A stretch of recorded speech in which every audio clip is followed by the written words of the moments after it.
Alors, je me présente.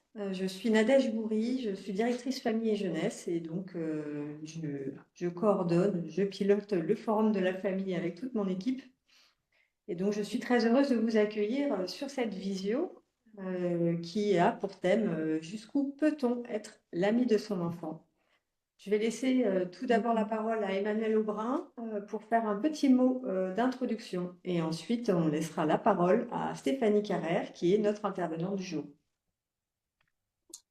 Merci beaucoup Nadège. Bonjour Madame Carrère. Bonjour à toutes et à tous. Donc, je suis Emmanuel Aubrin, maire adjoint en charge de la famille sur la ville de Sartrouville.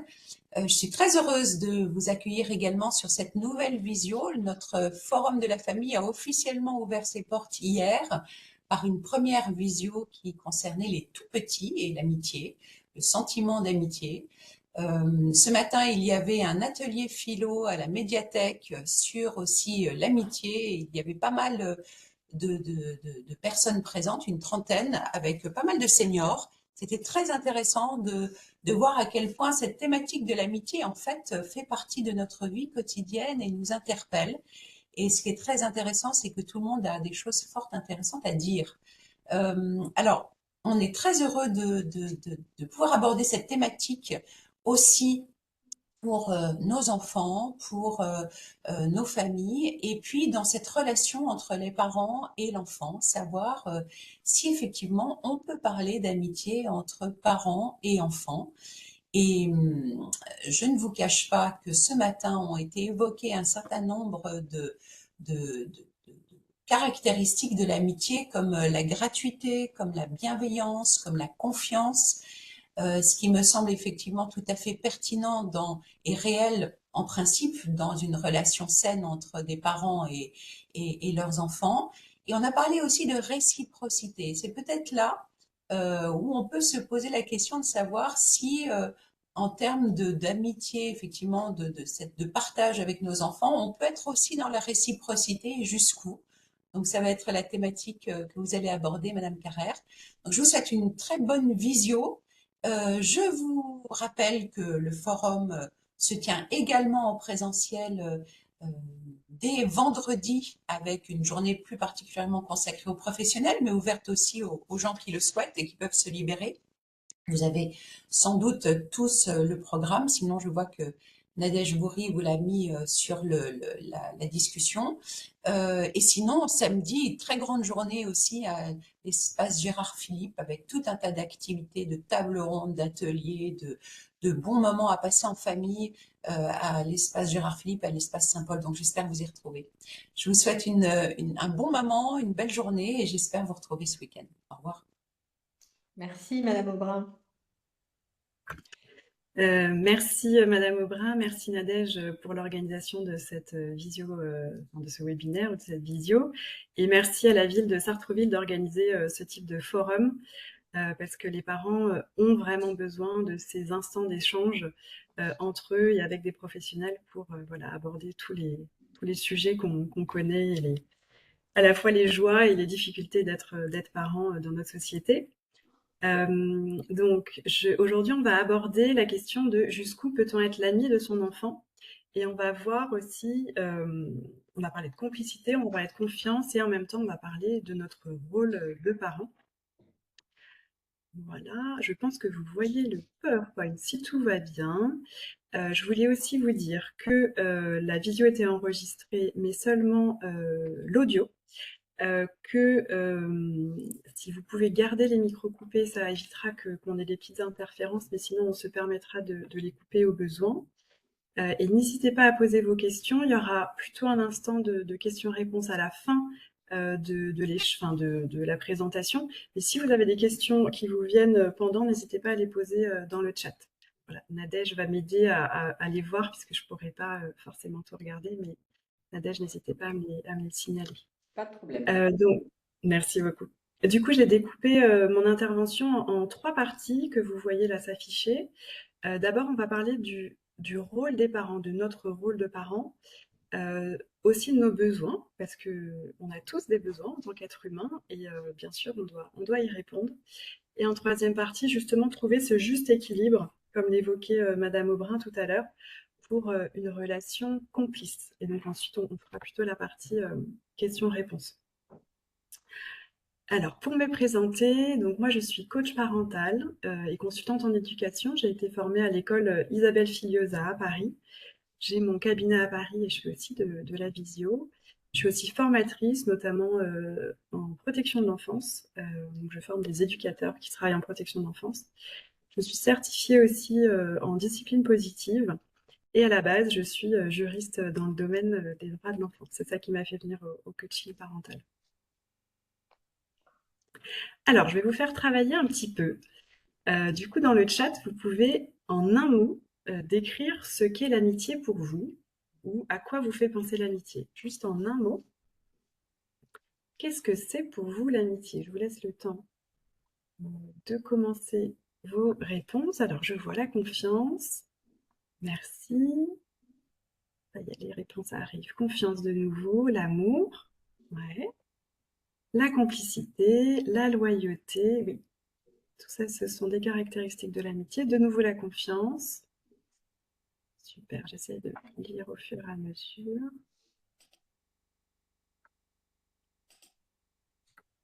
Voilà, s'il y a d'autres mots qui vous viennent, n'hésitez pas à les indiquer. Le soutien, l'écoute, oui, absolument. L'entraide. Voilà, tout ça, ce sont des caractéristiques de l'amitié. La sincérité, le partage. Ouais, super. Absolument. Alors, j'ai fait un petit nuage de mots avec, alors pas avec les mots que vous avez tout de suite dit parce que je n'ai pas eu le temps de le faire en direct, mais je l'avais préparé. J'ai mis certains des mots que vous avez mis, donc la confiance, le partage, euh, vous avez parlé de loyauté, vous avez parlé sincérité, ben voilà, je l'avais oublié. Sincérité, c'est un super mot. L'entraide, il y est aussi. Je crois que l'écoute. Ah ben non, je l'avais pas mis. Merci d'avoir rajouté l'écoute. Voilà, donc il y a aussi le partage d'activités, la joie, l'affection, là vous avez parlé d'amour, les rires, etc. Donc voilà, l'amitié est composée de tout ça. Hop, pardon, je passe. Voilà, donc je suis allée quand même vérifier la définition dans le petit Robert, parce que c'est toujours utile d'avoir une définition concrète avant de commencer une intervention. Donc le petit Robert définit l'amitié comme le sentiment réciproque d'affection ou de sympathie qui ne se fondent ni sur la parenté ni sur l'attrait sexuel. Donc je crois qu'on commence à avoir un premier élément de réponse à la question jusqu'où peut-on être l'ami de ses enfants. Et en même temps, voilà, nous, en tant que parents, on a envie d'avoir des liens forts avec nos enfants, on a envie de confiance, de complicité. Et en même temps, c'est vrai que les systèmes, enfin les modèles, pardon, éducatifs, les représentations éducatives ont beaucoup évolué ces dernières années. Donc parfois, on est un petit peu perdu sur notre positionnement de parents. Alors, on va commencer avec notre rôle de parent. En tant que parent, en fait, on est le porte-avions de notre enfant. Je ne sais pas si vous avez déjà entendu parler de cette expression qui est reprise parmi plusieurs théoriciens de l'éducation. En fait, en tant que porte-avions, je ne sais pas si vous voyez ma main là, mais on va permettre à notre petit avion, donc notre petit enfant, de se poser sur nous. Évidemment, quand notre enfant est tout petit, il va rester posé sur nous tout le temps. Hein, donc le petit bébé, il a besoin tout le temps de son porte-avions. Mais plus il va grandir, c'est-à-dire dès qu'il va commencer à, par exemple, ramper, hop, il va pouvoir s'éloigner un petit peu de nous, mais il va toujours avoir besoin de revenir vers nous. Et plus il va se sentir en sécurité avec nous, plus sa base, en fait, son porte-avions va être sécure, plus il va pouvoir s'éloigner au fur et à mesure qu'il va grandir. C'est-à-dire que plus son réservoir va être grand, d'essence, entre guillemets, plus il va pouvoir s'éloigner. Mais toujours quand il y aura une tempête, il va revenir se poser sur nous. Donc nous, notre rôle, c'est d'assurer la sécurité de notre enfant hein, grâce à ce porte-avions, de répondre à ses besoins physiques et émotionnels, évidemment. Et encore une fois, ils viennent toujours se réfugier auprès de nous. Ça, vous le voyez toujours hein, quand vous êtes, je sais pas moi, dans le parc. Hop, si un enfant, il s'éloigne de nous, il va explorer un petit peu le parc, et puis qui va revenir vers nous si, je sais pas, il croise un chien qui lui fait peur, ou il croise quelque chose qui lui fait peur. L'attachement, c'est donc la condition de la sécurité de l'enfant. L'attachement, c'est quelque chose qui se crée dans la première année de l'enfant. L'enfant, il n'a pas le choix, il va s'attacher à une figure d'attachement principale. Hein, donc souvent, c'est la maman, en tout cas, c'est le parent qui est le plus présent auprès de l'enfant. Et il y a des figures d'attachement, entre guillemets secondaires, ça va être éventuellement des grands-parents, des amis, etc., des oncles et tantes. La manière qu'a l'enfant de s'attacher et de signaler, entre guillemets, des demandes, des besoins plutôt, ça va être avec le sourire, avec les pleurs, avec le fait d'attraper.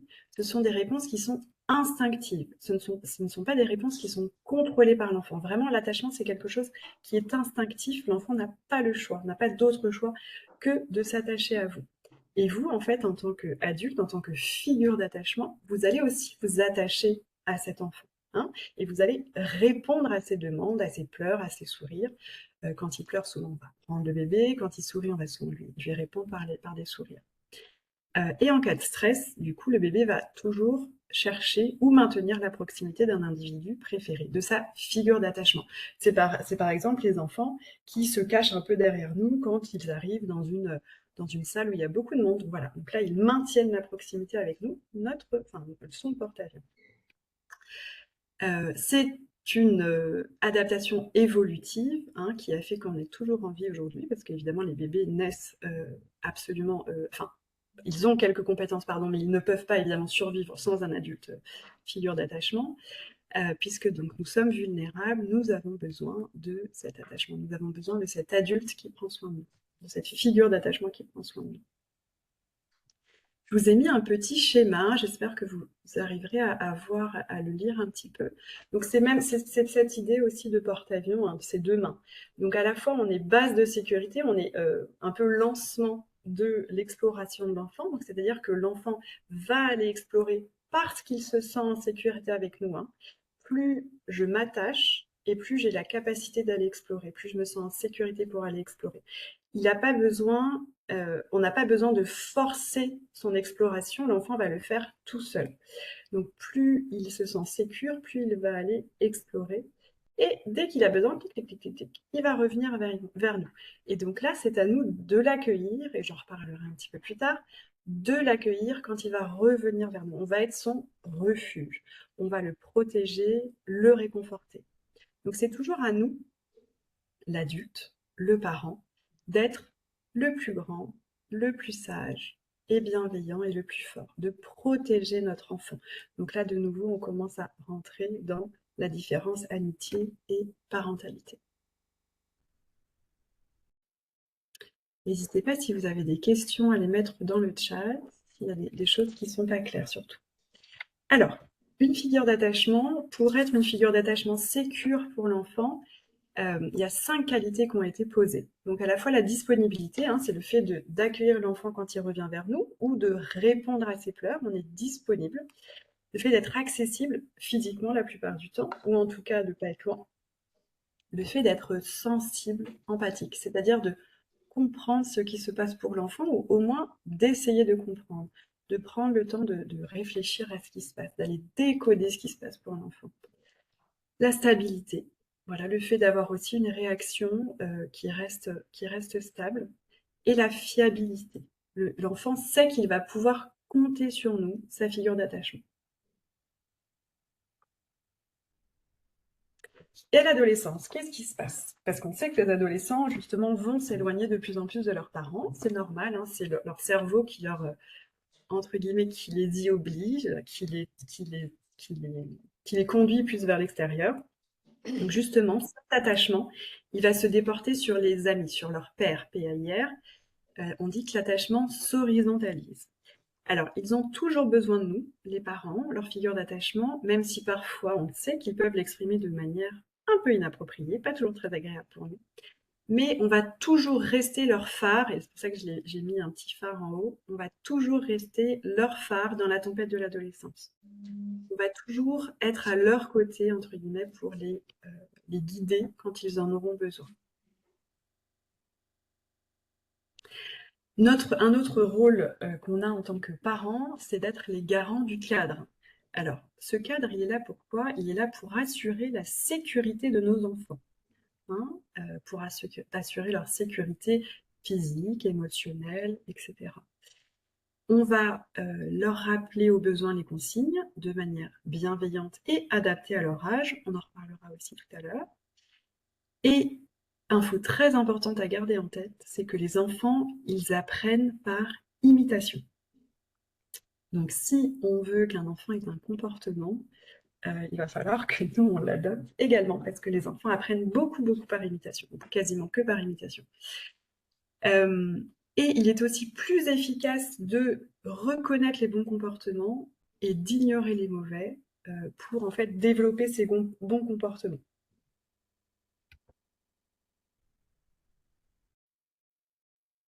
Alors, on arrive à la deuxième partie. J'espère que tout va toujours bien pour vous. Je ne crois pas qu'il y ait eu de questions dans le chat, n'hésitez pas. Okay. Tout est OK. Merci Nadège. Nos besoins de parents. Alors, pareil, là, je veux bien que vous répondiez dans le chat. Comment vous, en tant que parent, en tant qu'adulte, vous prenez soin de vous? Comment vous faites pour vous ressourcer? Qu'est-ce qui vous fait du bien? Qu'est-ce qui vous détend? De quoi vous avez besoin aussi, hein, plus basiquement, entre guillemets. Voilà. Comment vous prenez ce temps pour vous? Je vous laisse un petit peu de temps. En attendant que les participants répondent à la question, il y a une question sur le chat. C'est comment ignore-t-on les mauvais comportements? Très bien. Je vais revenir du coup sur la slide d'avant. Donc, par exemple, je vous donne un exemple d'un petit enfant qui... qu'est-ce qu'on pourrait imaginer? Voilà, un enfant qui fait quelque chose qui se fait pas forcément, mais qui est pas grave. Je sais pas moi, qui va taper sur quelque chose, sur un canapé, ou qui va faire un peu de bruit, alors que bon, à ce moment-là, on aimerait bien être un peu plus au calme. L'idée, ça va plutôt être d'aller réorienter son comportement, de lui donner soit autre chose à faire, soit si c'est pas très grave, de le laisser faire. Et plutôt d'aller, par exemple, voilà, quand un enfant, il écrit des lettres. Excusez-moi, j'avais besoin de trouver un exemple un peu concret. Quand vous faites les devoirs avec un enfant et qu'il doit écrire les lettres L à la suite, plutôt que d'aller souligner les lettres qui sont pas correctes, allez souligner les lettres qui sont le mieux en fait dans cette ligne. Allez souligner le L là, bah voilà, là, t'as fait la boucle. Enfin, t'as bien respecté les lignes, t'as fait la boucle jusqu'en haut. Regarde, c'est ce L-là qu'on veut avoir. Et en fait, en insistant sur ce beau L qui est là, l'enfant va comprendre que c'est ça qu'on attend de lui et que c'est ça qu'on peut répéter. Ce qu'il faut toujours retenir, c'est qu'on a tous besoin d'attention et que du coup, parfois, on va aussi chercher l'attention avec des comportements qui sont pas forcément appropriés.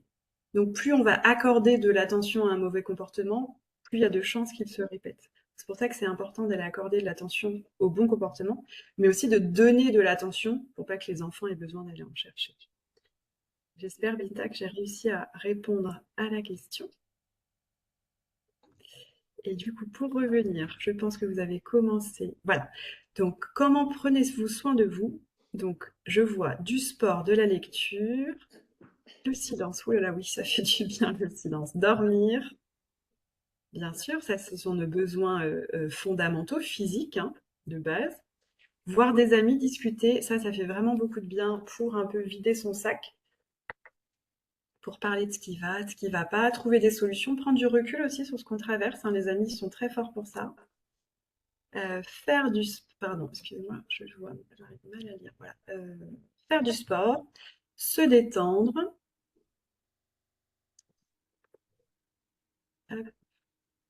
Se détendre entre amis, entre adultes. Ouais. Parfois, on a besoin aussi d'être entre adultes parce que les enfants et les adultes, on a tellement un fonctionnement un peu différent, un peu à l'opposé, que parfois ça fait du bien aussi d'être entre adultes. On se comprend plus facilement. Faire du sport. Merci Binta, je vois que la réponse vous a aidé. Merci. Dormir, discuter, ouais, toujours ça. Changer de décor. Changer de décor, c'est vrai. On sait aussi que la nature, alors à Sartreville, je pense que vous avez plus facilement accès que moi à la nature. Donc les balades en forêt, ça on sait que c'est extrêmement ressourçant de voir des plantes, de la végétation.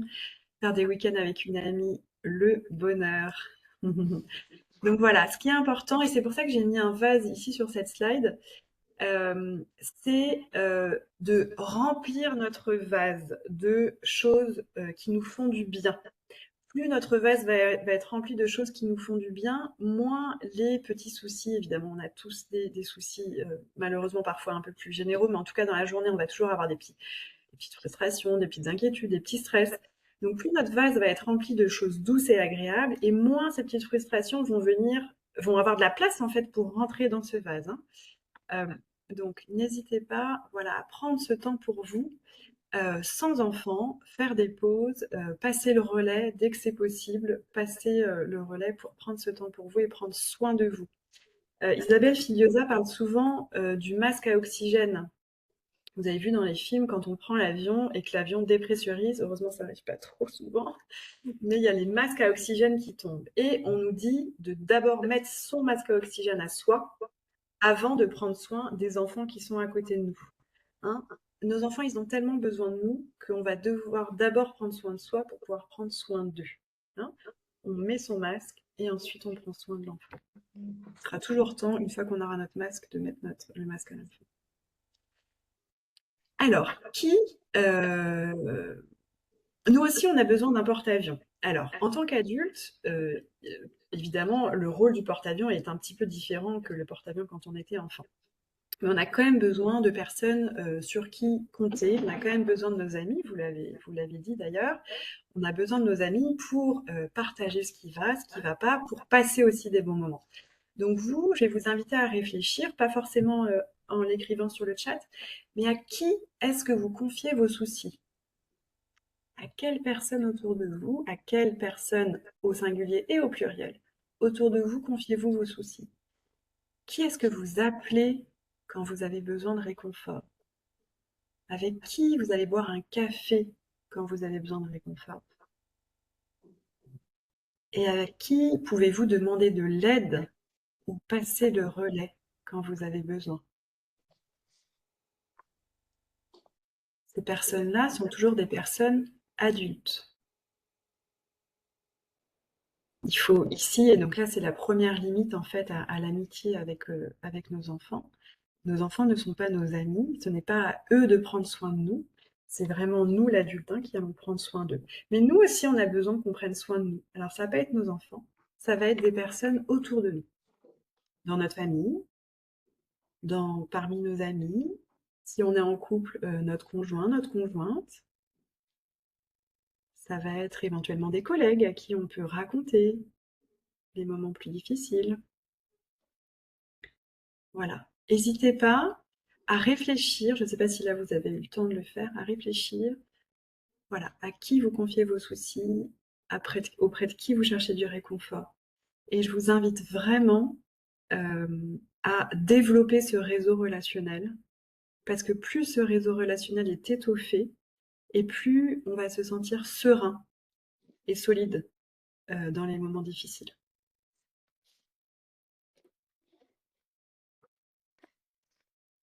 Je me permets de faire une intervention et un petit pont avec, Oui, avec la allez-y. maison de la famille.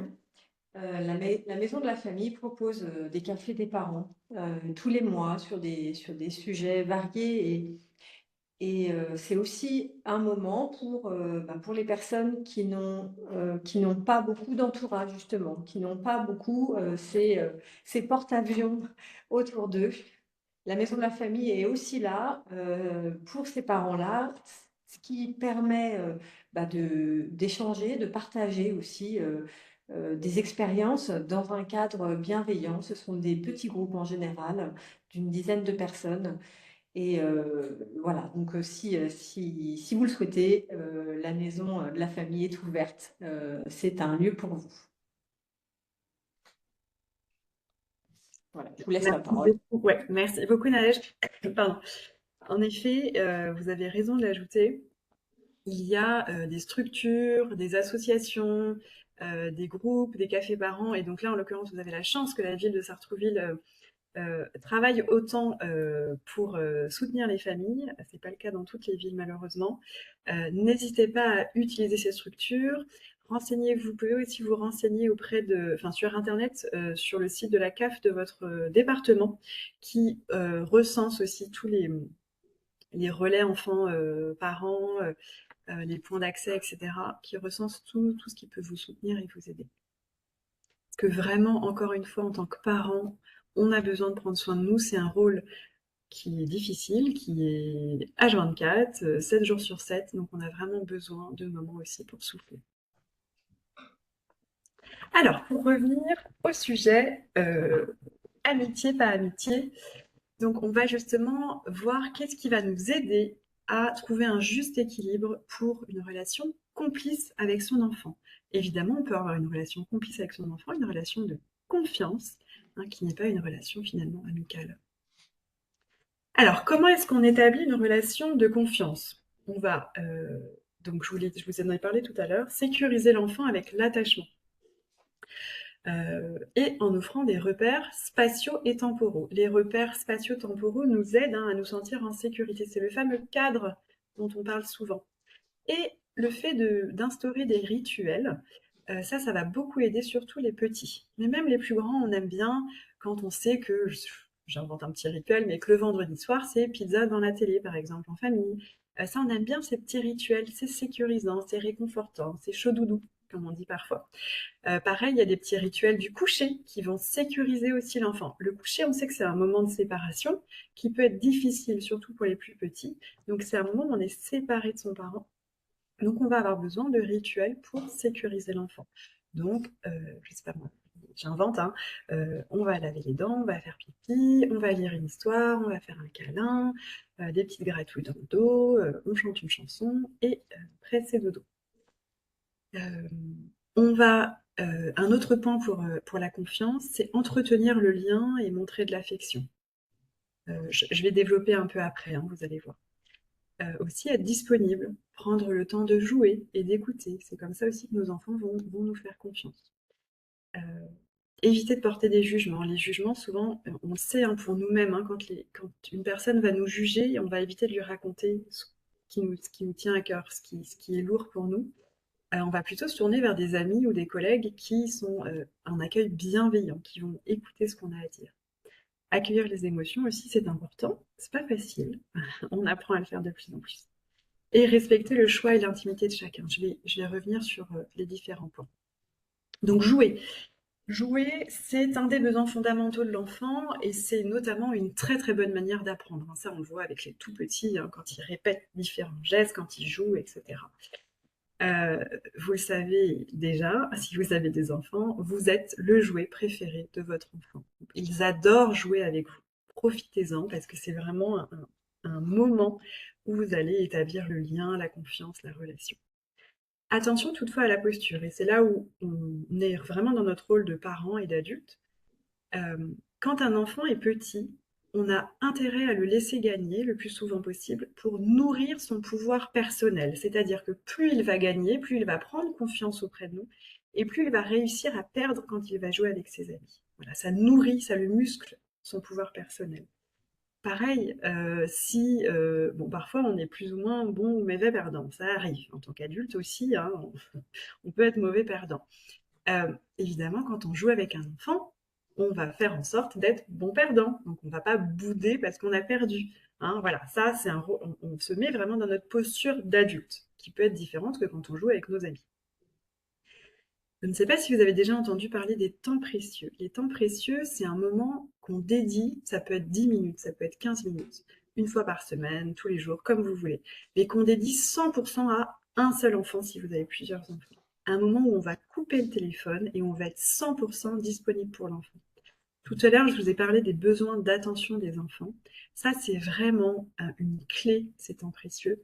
Quand vous avez des difficultés au départ à l'école le matin, quand vous avez des difficultés de gestion dans le quotidien, ces moments, ça va être vraiment une petite bulle où vous allez en fait remplir le réservoir d'attention de l'enfant, remplir le réservoir d'amour de l'enfant.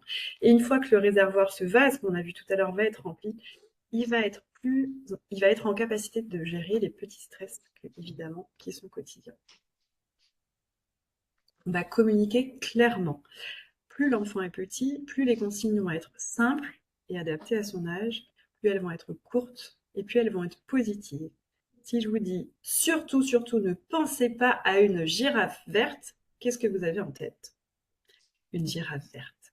Hein, donc n'hésitez pas à dire, et je sais que c'est difficile parce qu'on nous a toujours parlé en ne pas, n'hésitez pas à dire sur le trottoir, on marche. Sur le trottoir, on donne la main. Quand on est dans la maison, on a le droit de jouer avec les jeux de société, au lieu de dire on ne joue pas avec le ballon, par exemple. En termes de communication, c'est pareil. Quand il nous arrive quelque chose, quand on est, nous, fatigués le soir, quand on est un peu stressé, n'hésitez pas à le verbaliser à vos enfants. Pourquoi? Parce que les enfants sont égocentriques, c'est-à-dire qu'ils vont croire que tout les concerne, que tout est de leur faute. Donc si vous leur dites là ce soir je suis fatiguée, je risque d'être un petit peu moins patiente, une contrariété au travail, on n'est pas obligé de rentrer dans le détail, mais au moins ça va soulager l'enfant. Il va comprendre que c'est pas lié à lui. Évidemment, et là c'est toujours notre rôle d'adulte, on fait ça de manière adaptée à son âge. L'idée c'est pas d'aller rajouter des inquiétudes aux enfants, c'est juste d'expliquer ce qui se passe pour nous. Et nos enfants ne sont pas nos confidents. On peut bien sûr leur raconter notre journée, on peut bien sûr leur raconter des choses. Attention à ce qu'on leur raconte. Ce ne sont pas nos confidents, nos amis à qui on va raconter tous nos soucis, auprès de qui on va pouvoir s'épancher, entre guillemets, vider notre sac. Évidemment, on a besoin de ça, mais ce n'est pas le rôle de nos enfants. L'accueil émotionnel, ça c'est un autre point qui va nous permettre d'avoir cette relation complice et de confiance avec nos enfants. Et je sais que c'est souvent le plus gros challenge parce que c'est ce que je rencontre le plus avec des parents que j'accompagne en coaching. C'est le plus grand challenge parce que nos parents n'ont pas vraiment accueilli nos émotions la plupart du temps. En tant que fille, souvent on avait éventuellement le droit de pleurer, mais pas vraiment le droit d'être en colère. Et en tant que garçon, c'était plutôt l'inverse. Alors là, l'idée, c'est d'accueillir toutes les émotions. Hein. Je ne vais pas rentrer dans le détail des émotions, mais il y en a plusieurs. Les émotions sont toutes utiles à notre survie. Elles sont désagréables ou agréables, ça dépend desquelles, mais elles sont toutes utiles. Elles vont toutes nous envoyer un message. Le seul problème, entre guillemets, c'est que le cerveau des enfants étant immature, les émotions ont une grande place dans le cerveau des enfants. Ça, c'est près quasiment à la naissance. En tout cas, dans les 2 premières années, ça se développe beaucoup. Par contre, la régulation émotionnelle, ça se développe après. Ça se développe à partir de 5, 6, 7 ans. Et le cerveau continue de se développer jusqu'à 25-30 ans. Hein, donc, ça prend du temps. Donc, les tempêtes émotionnelles sont fréquentes. Si vous avez des jeunes enfants, vous le savez, elles sont fréquentes entre 2-5 ans environ. Ça dépend des enfants. Hein, ça peut être un peu plus tôt, ça peut être un peu plus tard. Tempêtes émotionnelles sont fréquentes. Nos enfants ont besoin de nous, les adultes, pour apprendre à réguler ces émotions, pour réguler avec eux ces émotions. Alors comment on fait?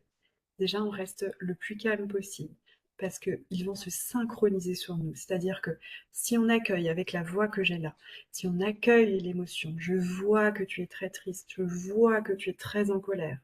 Voilà, déjà, ça va. Hop.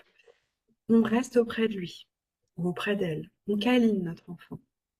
Parce que le contact, le câlin, ça va descendre le stress, ça va calmer l'enfant. Et on met des mots sur les mots, on met des MOTS sur les difficultés qu'il rencontre. On verbalise ses émotions. C'est pas toujours facile parce que, encore une fois, on ne nous a pas appris à le faire. Mais plus on va s'entraîner et plus ça va venir, plus ça va devenir une habitude. Je vois que c'est... Au pire, on dit, je vois que c'est très dur pour toi si on ne sait pas ce qui se passe. Je vois que c'est très dur pour toi, je vois que c'est vraiment difficile.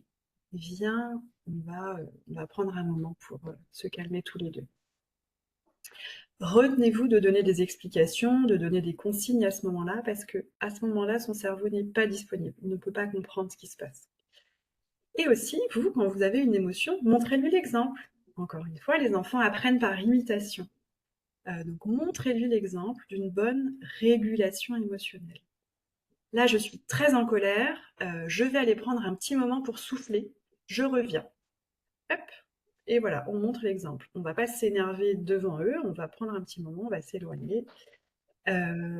là, j'ai les larmes qui me montent, je suis triste parce que j'ai besoin de pleurer. C'est OK de pleurer devant son enfant aussi, hein. On va pas passer une journée entière à pleurer devant, évidemment.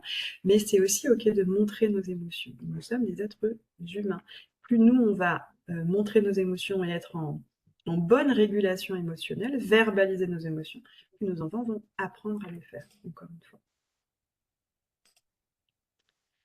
Autre point pour cette relation de complicité, cette relation de confiance, c'est d'écouter activement l'enfant. Écouter activement, ça veut dire déjà, première chose, hein, on se tait. On accueille de manière inconditionnelle et sans jugement.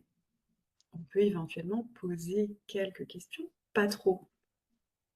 En fonction de l'âge de l'enfant, vous verrez que les enfants vont plus ou moins se livrer. Ce qui va les aider à se livrer. Nous, en tant qu'adultes, souvent, on va aller prendre un café, donc on va être assis en face à face. Vous verrez qu'avec les enfants, ça marche pas du tout ou pas, ou très peu. Ça va plus fonctionner quand ils sont petits en jouant. Vous pouvez faire parler leurs poupées, faire parler leurs petits personnages, leurs Lego, leurs Duplo, etc. N'hésitez pas à utiliser ces outils pour discuter avec vos enfants. Quand ils seront plus grands, à l'adolescence, c'est pareil, ils n'aimeront pas trop se mettre en face à face. Parler quand vous allez vous promener, quand vous êtes en voiture, parce qu'en fait, on est en côte à côte, on ne se regarde pas. Le regard, ça peut toujours être un petit peu impressionnant pour les ados et pour les enfants. Et l'écoute active, cet accueil inconditionnel, ça renforce bien sûr la confiance en l'autre et en soi. Et je voulais quand même revenir sur les barrages à la communication qui ont été listés par Thomas Gordon, qui est un auteur américain, je crois qu'il est psychologue, si je ne dis pas de bêtises.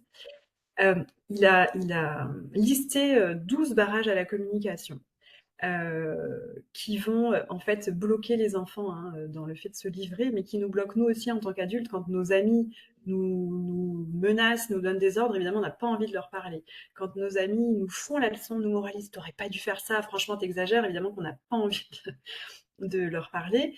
Conseiller, donner des solutions, ça peut peut-être vous interroger. Bien sûr qu'on peut éventuellement proposer des solutions, mais c'est seulement dans un deuxième temps, et c'est seulement si on nous le demande. Le premier rôle de l'écoute, c'est d'écouter, hein, c'est pas de trouver des solutions. Expliquer, juger, tout ça, ce sont des barrages à la communication. Complimenter aussi, approuver. Le fait de le faire trop souvent et parfois en fonction de notre ton, ça va dépendre, ça peut être considéré comme de la manipulation. Évidemment, complimenter, on peut le faire, mais attention à la manière de le faire et parfois ça peut être considéré comme de la manipulation. Ridiculiser, bien sûr, vous vous en doutez. Quand on questionne trop, quand on esquive, et même rassurer. En fait, le problème de trop rassurer, ça va nier l'émotion, ça va nier la force des sentiments. Et donc, l'idée, c'est quand même de prendre le temps que l'émotion puisse sortir. D'abord. Après, on peut rassurer et consoler, mais d'abord, on écoute. Et quand on interprète trop ce qui se passe aussi, ça peut couper un petit peu la communication. Montrer de l'affection, bien sûr, dire à vos enfants que vous les aimez, que vous aimez passer du temps avec lui, avec elle. N'hésitez pas aussi à dire non. Vous avez le droit d'avoir des limites, d'avoir vos besoins. On ne peut pas être disponible toujours à 100% et on ne peut pas avoir envie de faire tout ce que nos enfants ont envie de faire. C'est OK. Et en fait, ça nous permet d'être plus authentiques avec nos enfants quand on ne se force pas à faire quelque chose. Si vous n'avez pas envie de jouer au ballon, c'est OK. Vous pouvez proposer un autre jeu ou vous pouvez dire que vous n'avez pas envie à ce moment-là de jouer au ballon. Qu'est-ce qu'on fait avec les ados? Avec les ados, pour maintenir ce lien de confiance, on va passer du temps ensemble. On va leur proposer des activités qu'ils apprécient ou qu'on apprécie mutuellement. On va leur proposer des sorties. Et en même temps, on va respecter aussi leurs besoins de solitude, parce qu'en ado, on a aussi besoin voilà, un peu d'être tranquille, et de passer du temps avec leurs amis. Ça, on respecte ça. Je voulais vous montrer une petite BD, un petit dessin de Fanny Vella que j'apprécie beaucoup, qui a écrit une BD en fait, et si on changeait d'angle. Je vous laisse la découvrir.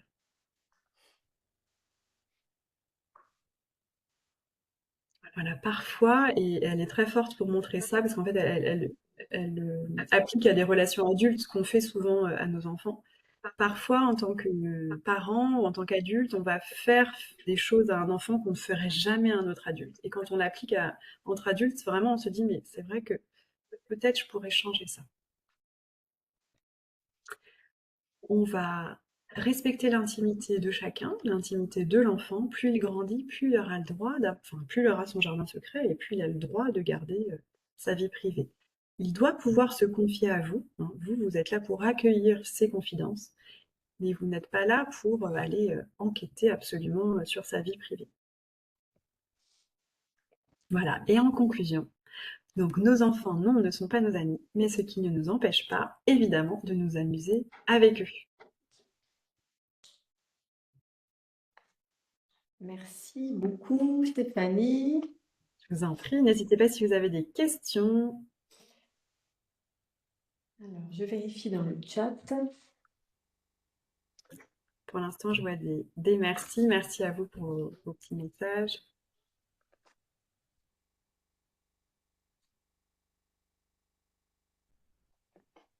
Merci à vous pour votre écoute.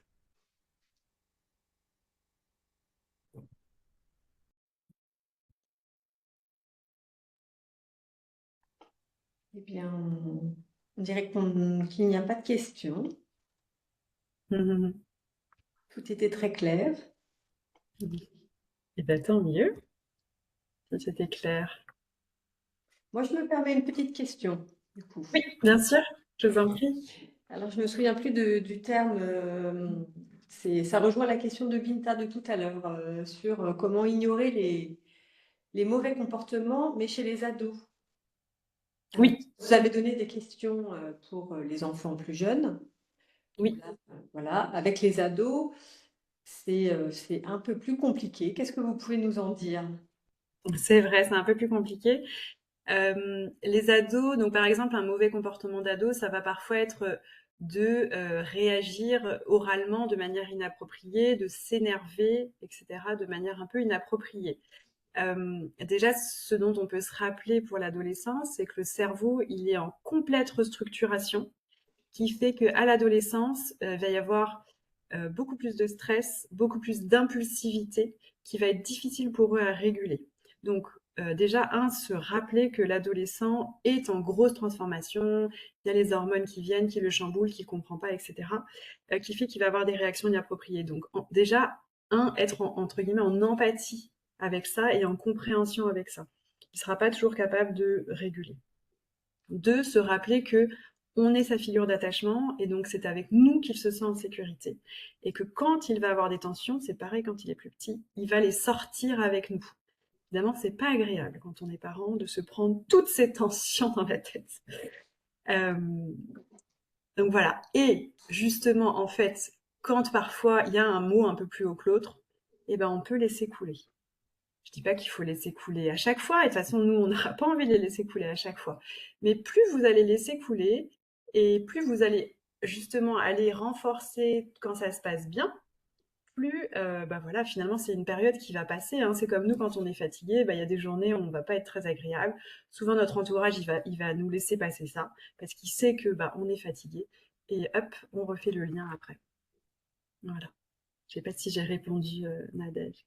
Si, parfaitement. Merci beaucoup. Est-ce que, Je vous en est-ce que prie. quelqu'un a une autre question? Oui, en fait, le fait de laisser couler et d'accentuer le fait, enfin, la bonne action ne permet pas de mettre la limite.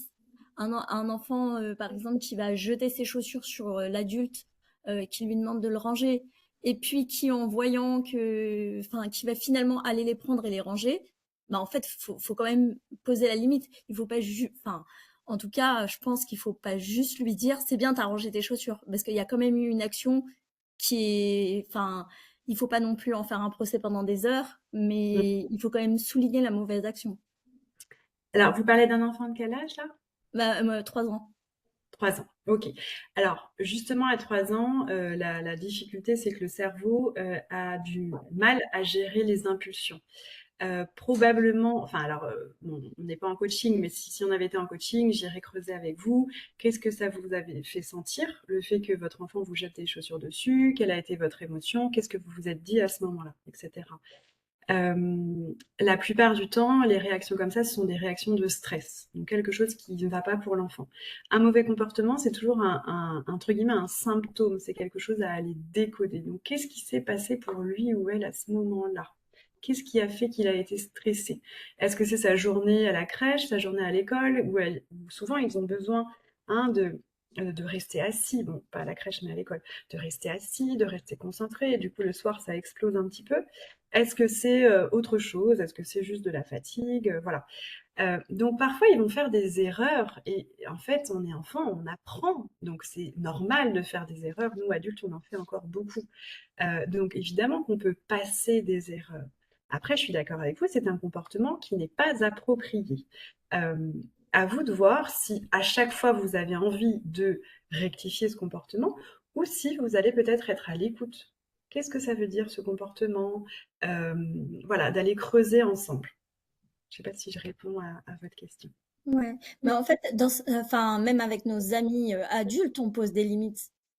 Bien sûr, à vos amis adultes, mais justement, vous avez utilisé le mot-clé, ce sont des adultes. Et bien sûr qu'on doit fixer nos limites. Il y a des choses qui ne sont pas OK. Bien sûr, parfois, on n'a pas envie de sortir avec cet ami, on n'a pas envie de se prendre une réflexion de cet autre ami. Voilà, bien sûr, mais ce sont des adultes. Donc les adultes ont le droit de faire des erreurs, mais moins que les enfants. Et dans tous les cas, Mhm. vous avez raison de vous protéger, vous. C'est important. Mhm. D'accord. N'hésitez pas si vous avez d'autres questions, vous pouvez les poser à l'oral ou à l'écrit.